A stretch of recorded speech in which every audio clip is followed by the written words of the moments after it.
오늘 생명의 삶 말씀은 열매 없는 삶에 예고된 불심판에 대한 말씀입니다.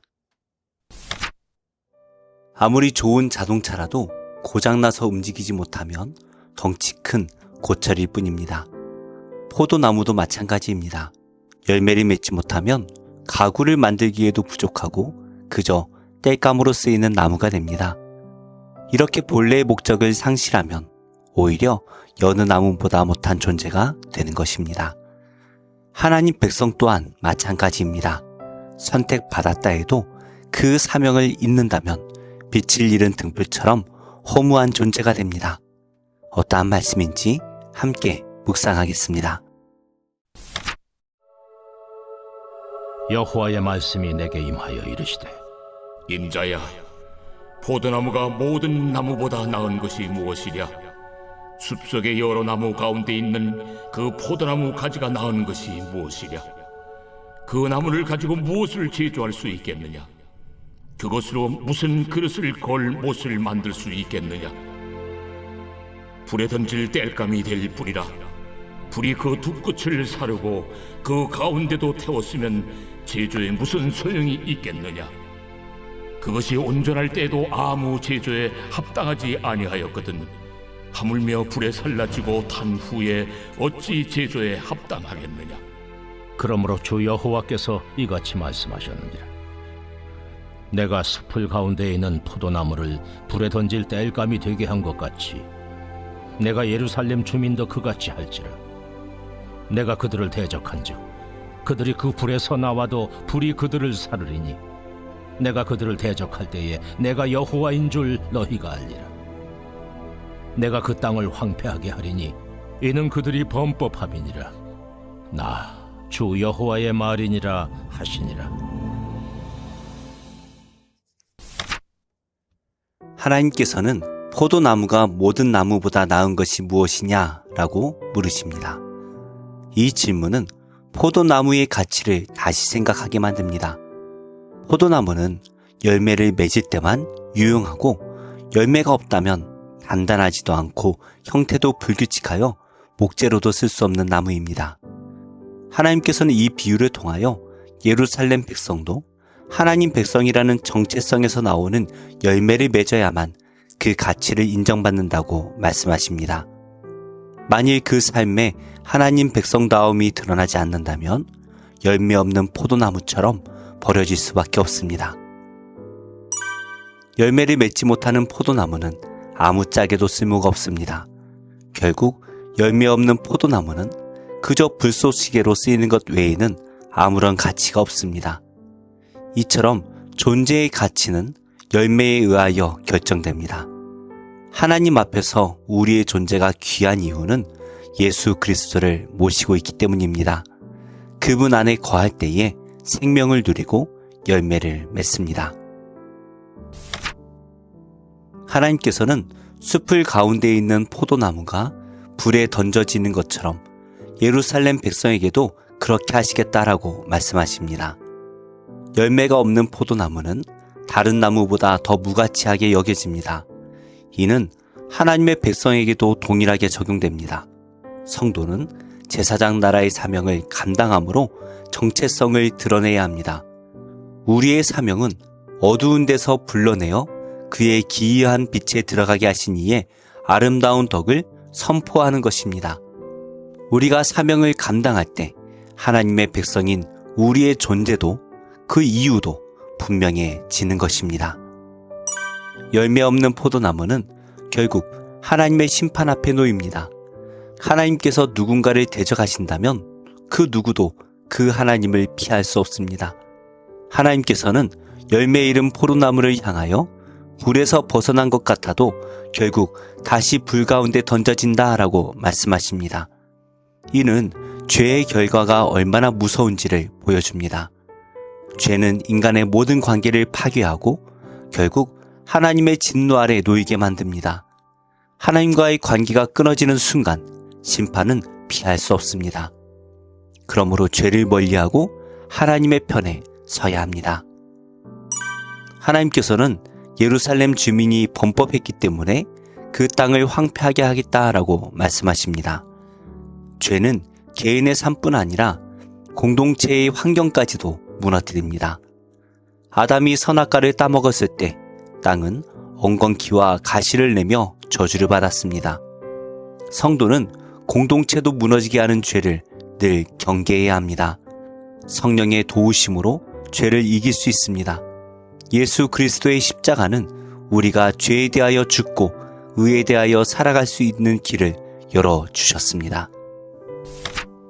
말씀을 맺겠습니다. 하나님께서 우리를 택하신 이유가 있습니다. 그것은 열매 맺는 삶을 통하여 당신의 뜻을 드러내게 하기 위함입니다. 하나님 백성의 정체성이라는 열매가 없다면 포도나무처럼 버려질 수밖에 없습니다. 하나님 백성의 가치는 이름이 아니라 삶에서 드러납니다. 주님께서 기뻐하시는 삶을 살 때 우리의 존재 이유가 아름답게 확증됩니다. 오늘도 주님 안에 거하며 은혜로 주어진 사명을 이루어 가시기를 바랍니다. 기도하겠습니다. 하나님, 저에게는 아무런 생명력도 선한 것도 없음을 고백합니다. 제 능력이 아니라 하나님을 신뢰하고 의지하는 인생이 되게 하옵소서. 그럴 때 하나님의 마음을 품어 가치 있는 복된 인생을 살게 하옵소서. 예수님의 이름으로 기도합니다. 아멘. 제2장 나오미의 남편 엘리멜렉의 친족으로 유력한 자가 있으니 그의 이름은 보아스더라. 모압 여인 룻이 나오미에게 이르되 원하건대 내가 밭으로 가서 내가 누구에게 은혜를 입으면 그를 따라서 이삭을 줍겠나이다. 하니 나오미가 그에게 이르되 내 딸아 갈치오다. 룻이 가서 베는 자를 따라 밭에서 이삭을 줍는데 우연히 엘리멜렉의 친족 보아스에게 속한 밭에 이르렀더라. 마침 보아스가 베들레헴에서부터 와서 베는 자들에게 이르되 여호와께서 너희와 함께 하시기를 원하노라. 여호와께서 당신에게 복 주시기를 원하나이다 하니라. 보아스가 베는 자들을 거느린 사환에게 이르되 이는 누구의 소녀냐? 하니 베는 자를 거느린 사환이 대답하여 이르되 이는 나오미와 함께 모압 지방에서 돌아온 모압 소녀인데 그의 말이 나로 베는 자를 따라 단 사이에서 이삭을 줍게 하소서 하였고 아침부터 와서는 잠시 집에서 쉰 후에 지금까지 계속하는 중이니이다. 보아스가 룻에게 이르되 내 딸아 들으라. 이삭을 주우러 다른 밭으로 가지 말며 여기서 떠나지 말고 나의 소녀들과 함께 있으라. 그들이 베는 밭을 보고 그들을 따르라. 내가 그 소년들에게 명령하여 너를 건드리지 말라 하였느니라. 목이 마르거든 그릇에 가서 소년들이 길어온 것을 마실지니라. 하는지라. 룻이 엎드려 얼굴을 땅에 대고 절하며 그에게 이르되 나는 이방 여인이거늘 당신이 어찌하여 내게 은혜를 베푸시며 나를 돌보시나이까. 하니 보아스가 그에게 대답하여 이르되 내 남편이 죽은 후로 내가 시어머니에게 행한 모든 것과 네 부모와 고국을 떠나 전에 알지 못하던 백성에게로 온 일이 내게 분명히 알려졌느니라. 여호와께서 내가 행한 일에 보답하시기를 원하며 이스라엘의 하나님 여호와께서 그의 날개 아래에 보호를 받으러 온 내게 온전한 상 주시기를 원하노라. 내 주여, 내가 당신께 은혜 입기를 원하나이다. 나는 당신의 하녀 중에 하나와도 같지 못하오나 당신이 이 하녀를 위로하시고 마음을 기쁘게 하는 말씀을 하셨나이다. 하니라. 식사할 때 보아스가 룻에게 이르되 이리로 와서 떡을 먹으며 내 떡 조각을 초에 찍으라. 룻이 곡식 베는 자 곁에 앉으니 그가 볶은 곡식을 주매 룻이 배불리 먹고 남았더라. 룻이 이삭을 주우러 일어날 때 보아스가 자기 소년들에게 명령하여 이르되 그에게 곡식단 사이에서 줍게 하고 책망하지 말며 또 그를 위하여 곡식 다발에서 조금씩 뽑아버려서 그에게 줍게 하고 꾸짖지 말라 하니라. 룻이 밭에서 저녁까지 줍고 그 주운 것을 떠니 우리가 한 에바쯤 되는지라. 그것을 가지고 성읍에 들어가서 시어머니에게 그 주운 것을 보이고 그가 배불리 먹고 남긴 것을 내어 시어머니에게 드리매 시어머니가 그에게 이르되 오늘 어디서 주웠느냐? 어디서 일을 하였느냐? 너를 돌본 자에게 복이 있기를 원하노라. 룻이 누구에게서 일했는지를 시어머니에게 알게 하여 이르되 오늘 일하게 한 사람의 이름은 보아스니이다. 하는지라. 나오미가 자기 며느리에게 이르되 그가 여호와로부터 복 받기를 원하노라. 그가 살아있는 자와 죽은 자에게 은혜 베풀기를 그치지 아니하도다. 그 사람은 우리와 가까우니 우리 기업을 물을 자 중에 하나이니라. 하니라. 모압 여인 룻이 이르되 그가 내게 또 이르기를 내 추수를 다 마치기까지 너는 내 소년들에게 가까이 있으라 하더이다. 내 딸아, 너는 그의 소녀들과 함께 나가고 다른 밭에서 사람을 만나지 아니하는 것이 좋으니라. 이에 룻이 보아스의 소녀들에게 가까이 있어서 보리추수와 밀추수를 마치기까지 이삭을 주우며 그의 시어머니와 함께 거주하니라.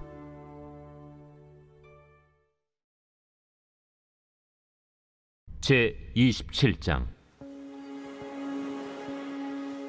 우리가 배를 타고 이달리아에 가기로 작정되매 바울과 다른 죄수 몇 사람을 아구스도대의 백부장 율리오란 사람에게 맡기니 아시아 해변 각처로 가려 하는 아드라무테노 배에 우리가 올라 항해할세 마게도냐의 데살로니가 사람 아리스다고도 함께하니라.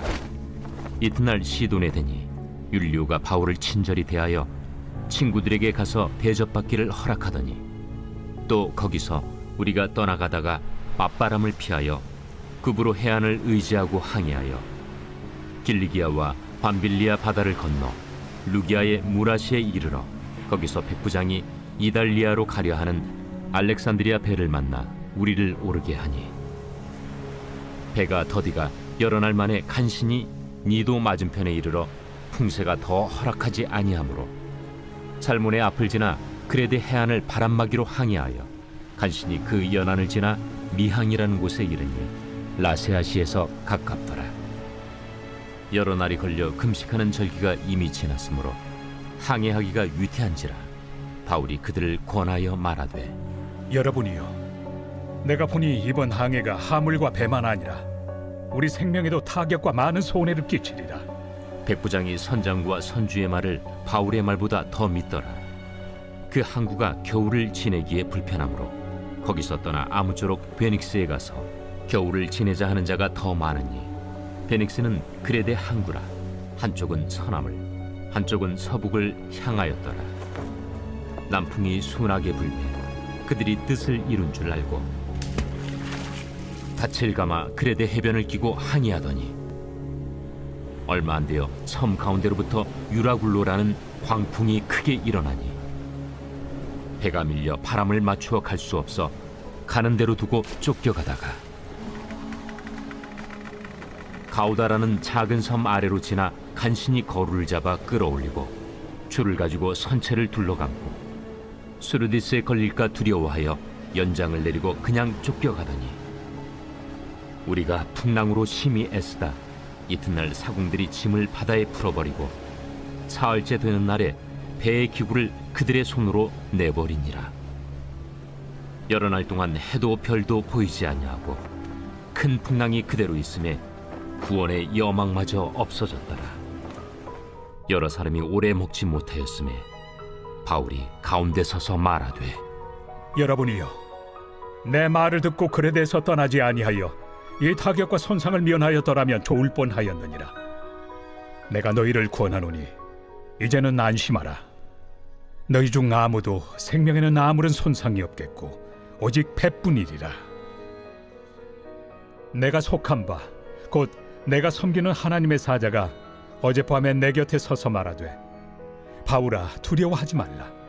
네가 가이사 앞에 서야 하겠고 또 하나님께서 너와 함께 항해하는 자를 다 내게 주셨다 하였으니 그러므로 여러분이여 안심하라. 나는 내게 말씀하신 그대로 되리라고 하나님을 믿노라. 그런즉 우리가 반드시 한 섬에 걸리리라. 열나흘째 되는 날 밤에 우리가 아드리아 바다에서 이리저리 쫓겨가다가 자정쯤 되어 사공들이 어느 육지에 가까워지는 줄로 짐작하고 물을 재어보니 20길이 되고 조금 가다가 다시 재니 15길이라. 암초에 걸릴까 하여 고물로 단 넷을 내리고 날이 새기를 고대하니라.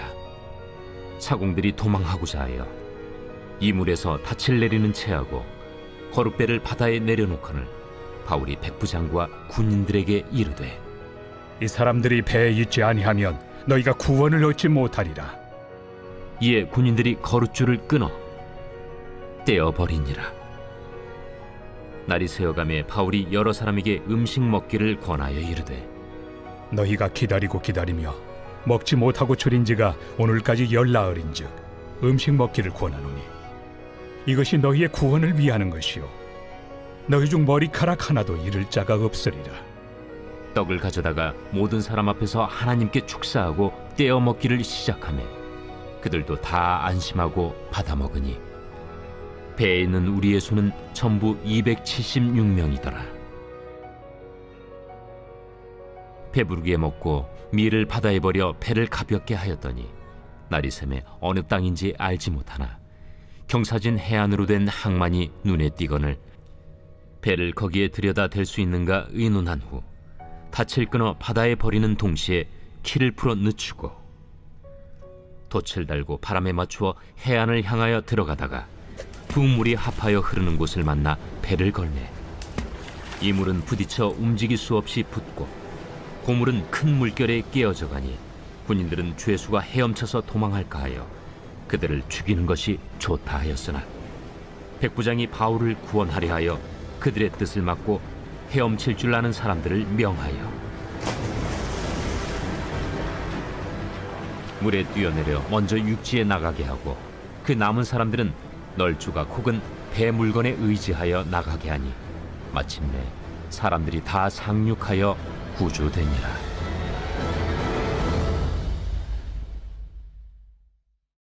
제 38장. 마따니 아들 스바데와 바스후리 아들 그다리아와 셀레미아의 아들 유갈과 말기야의 아들 바스후리 예레미야가 모든 백성에게 이르는 말을 들은즉 이르기를 여호와께서 이와 같이 말씀하시되 이 성에 머무는 자는 칼과 기근과 전염병에 죽으리라. 그러나 갈대아인에게 항복하는 자는 살리니 그는 노량물을 얻음같이 자기의 목숨을 건지리라. 여호와께서 이와 같이 말씀하시니라. 이 성이 반드시 바벨론의 왕의 군대의 손에 넘어가리니 그가 차지하리라 하셨다. 이에 그 고관들이 왕께 아뢰되 이 사람이 백성의 평안을 구하지 아니하고 재난을 구하오니 청하건대 이 사람을 죽이소서. 그가 이같이 말하여 이 성에 남은 군사의 손과 모든 백성의 손을 약하게 하나이다. 시드기야 왕이 이르되 보라, 그가 너희 손안에 있느니라. 왕은 조금도 너희를 거스를 수 없느니라. 그들이 예레미야를 끌어다가 감옥들에 있는 왕의 아들 말기야의 구덩이에 던져 넣을 때에 예레미야를 줄로 달아 내렸는데 그 구덩이에는 물이 없고 진창뿐이므로 예레미야가 진창 속에 빠졌더라. 왕궁 내시 구수인 에벤멜렉이 그들이 예레미야를 구덩이에 던져 넣었음을 들으니라. 그때 왕이 베냐민 문에 앉았더니 에벤멜렉이 왕궁에서 나와 왕께 아뢰어 이르되 내 주 왕이여, 저 사람들이 선지자 예레미야에게 행한 모든 일은 악한이니이다. 성중에 떡이 떨어졌거늘 그들이 그를 구덩이에 던져 넣었으니 그가 거기에서 굶어 죽으리이다. 왕이 구수 사람 에벤멜렉에게 명령하여 이르되 너는 여기서 30명을 데리고 가서 선지자 예레미야가 죽기 전에 그를 구덩이에서 끌어내라.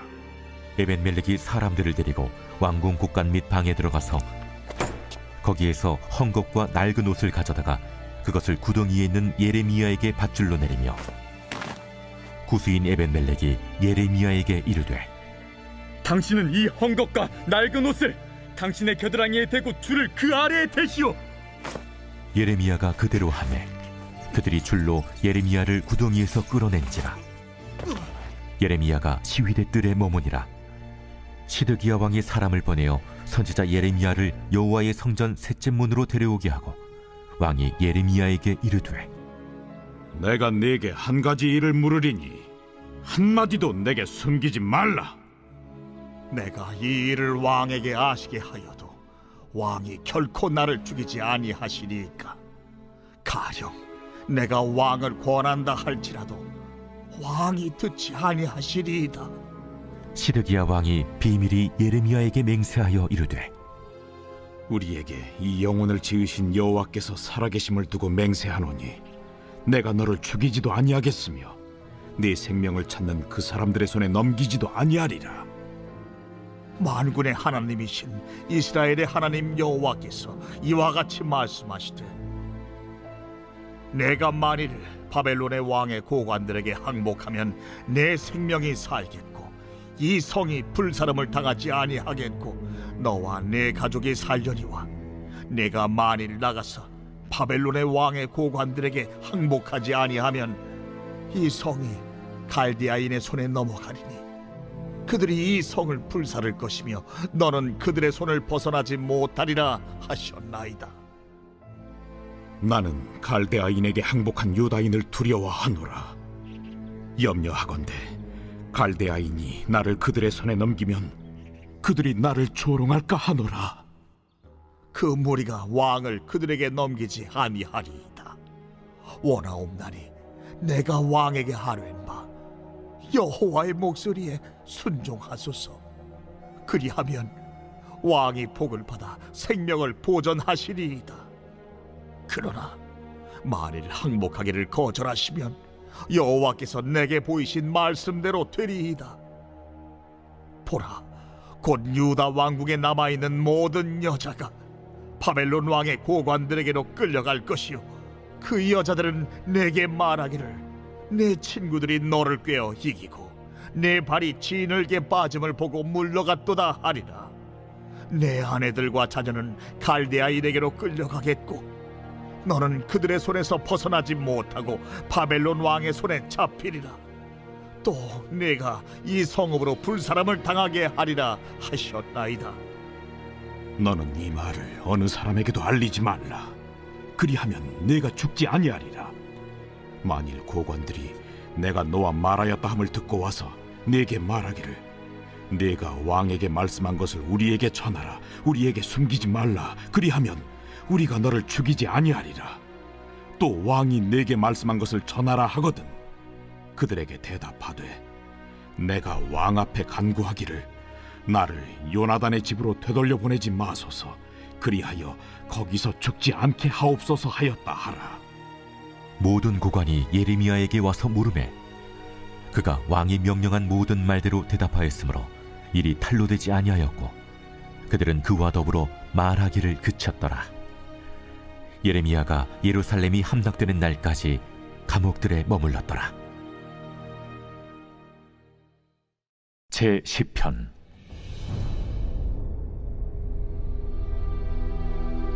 여호와여, 어찌하여 멀리 서시며 어찌하여 환난 때에 숨으시나이까. 악한 자가 교만하여 가련한 자를 심히 압박하오니 그들이 자기가 베푼 꾀에 빠지게 하소서. 악인은 그의 마음의 욕심을 자랑하며 탐욕을 부리는 자는 여호와를 배반하여 멸시하나이다. 악인은 그의 교만한 얼굴로 말하기를 여호와께서 이를 감찰하지 아니하신다 하며 그의 모든 사상에 하나님이 없다 하나이다. 그의 길은 언제든지 견고하고 주의 심판은 높아서 그에게 미치지 못하오니 그는 그의 모든 대적들을 멸시하며 그의 마음에 이르기를 나는 흔들리지 아니하며 대대로 환난을 당하지 아니하리라 하나이다. 그의 입에는 저주와 거짓과 포악이 충만하며 그의 혀 밑에는 잔해와 죄악이 있나이다. 그가 마을 구석진 곳에 앉으며 그 은밀한 곳에서 무죄한 자를 죽이며 그의 눈은 가련한 자를 엿보나이다. 사자가 자기의 굴에 엎드림같이 그가 은밀한 곳에 엎드려 가련한 자를 잡으려고 기다리며 자기 그물을 끌어당겨 가련한 자를 잡나이다. 그가 구풀이 엎드리니 그의 포악으로 말미암아 가련한 자들이 넘어지나이다. 그가 그의 마음에 이르기를 하나님이 잊으셨고 그의 얼굴을 가리셨으니 영원히 보지 아니하시리라 하나이다. 여호와여 일어나옵소서. 하나님이여 손을 드옵소서. 가난한 자들을 잊지 마옵소서. 어찌하여 악인이 하나님을 멸시하여 그의 마음에 이르기를 주는 감찰하지 아니하리라 하나이까. 주께서는 보셨나이다. 주는 재앙과 원한을 감찰하시고 주의 손으로 갚으려 하시오니 외로운 자가 주를 의지하나이다. 주는 벌써부터 고아를 도우시는 이신이이다. 악인의 팔을 꺾으소서. 악한 자의 악을 더 이상 찾아낼 수 없을 때까지 찾으소서. 여호와께서는 영원 무궁하도록 왕이시니 이방 나라들이 주의 땅에서 멸망하였나이다. 여호와여, 주는 겸손한 자의 소원을 들으셨사오니 그들의 마음을 준비하시며 귀를 기울여 들으시고 고아와 압제당하는 자를 위하여 심판하사 세상에 속한 자가 다시는 위협하지 못하게 하시리이다.